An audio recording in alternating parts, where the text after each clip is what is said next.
Welcome back to episode 7 of I'm Bored, Why the Hell Not, where we're the only sports organization that takes more time off in between episodes than the NBA Finals. It's been an interesting 48 hours in local sports, with Corey Sutton, the wide receiver at K-State, finally today being granted his release to a transfer by Coach Bill Snyder, who got into a little hot water with some of his discussions to the media yesterday. What's interesting to me, though, is not just that it only took 48 hours for this to be resolved, but that one of the local radio hosts says it is all resolved, and it's only taken 48 hours to do so. Kevin Kietzman on his show on Friday said, basically, did his best impression of Baghdad Bob, saying nothing to see here regarding this K-State story, saying now that the receiver has been granted his release, this story is pretty much over. It's been 48 hours, and it's done. Interesting. I have a feeling that his ideas would be very different if this happened at MU or KU.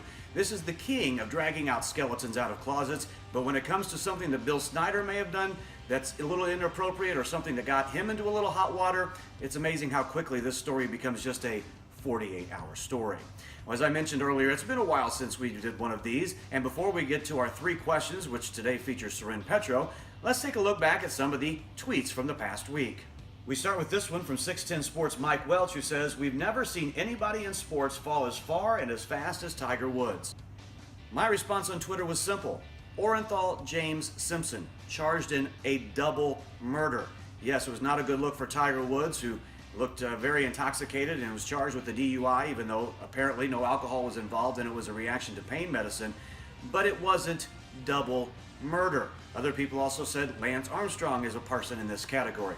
Here's the problem when you put "we've never seen."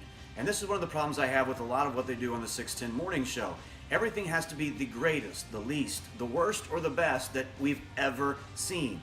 You know, sometimes there were great players. Babe Ruth was a really good baseball player, but just because he's not playing right now and we didn't just see him do something great last night, doesn't mean he still may not be the greatest baseball player of all time. But too quick, especially on that morning show, they have to jump everything to the superlative of it's the greatest, it's the worst, it's the best, or it's the least. Sometimes you can just make a statement that says, man, Tiger Woods has fallen like crazy, amongst the biggest falls we've ever seen in the world of sports. And it doesn't always have to be so superlative. And this comes at a time where I actually think the morning show on 610 Sports has a lot of good things going on.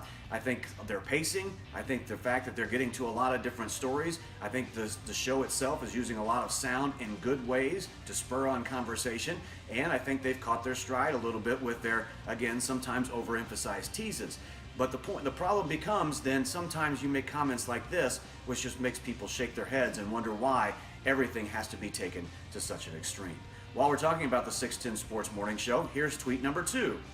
It comes from Bob Fesco, who says, "Just because Duffy got hurt doesn't mean it's time to sell, as you hear us say each AM on 610 Sports KC.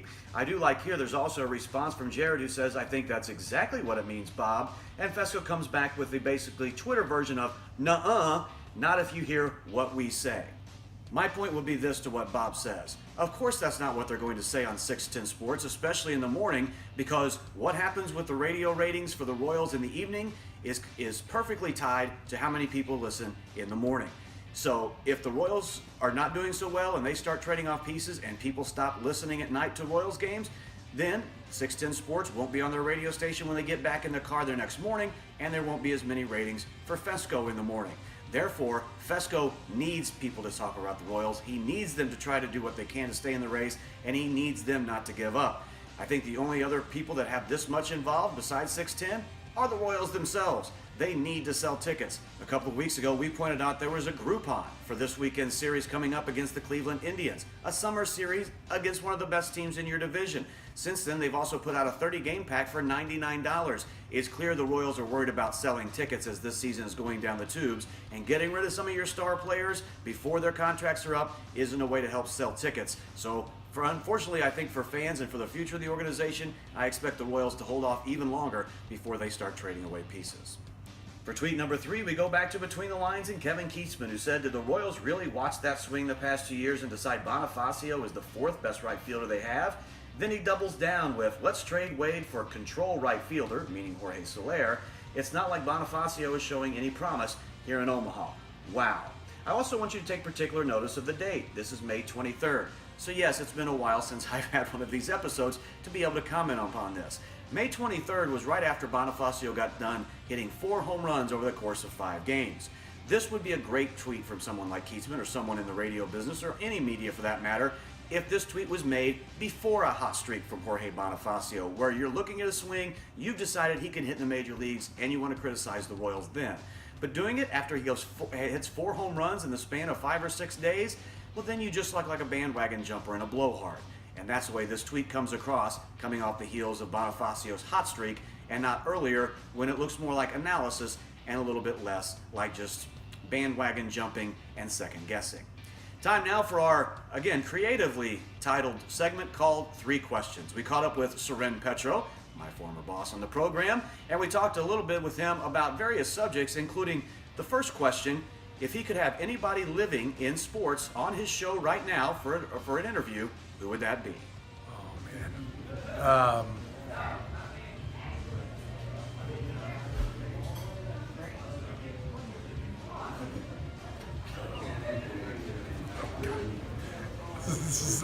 I'll go Steph Curry. Steph Curry? Yeah. Good one? Okay. Yeah. Why? Well, first of all, I mean, the guy's story is amazing. Kind of left for dead a couple of times in his career, coming out of high school, college, and then becoming arguably the greatest shooter that ever lived. I think he'd be about as compelling a conversation as you can have. Plus, I think he's a really bright guy.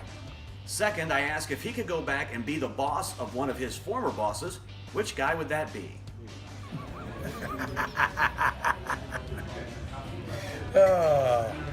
Gary Acker. He is the guy that bought 1510 back when Pete Enoch and I were on 1510 and fired us because sales wasn't getting it done. Somehow that was our fault. So yeah, I'd like that guy in his chew spit stained shirts to work for me now. And finally, I asked Soren which of his daughters he loves more. No, I'm kidding. That's not number 3. No, even I'm not that mean. But I did ask him which host on 610 Sports that he's never hosted a show with he would like to do an hour with if given the opportunity. Never know, because I've worked with Fesco, obviously, back in the day a lot, so that would eliminate Bob. I've done an hour, I've done draft shows with Jay Binkley, so that would eliminate him. I guess let's go with Carrington. I'd give it a go with Carrington and see where the paths run into each other, diverge, and meet. There you have it, out of the cave, but still in the basement for episode 7 of I'm Bored, Why the Hell Not?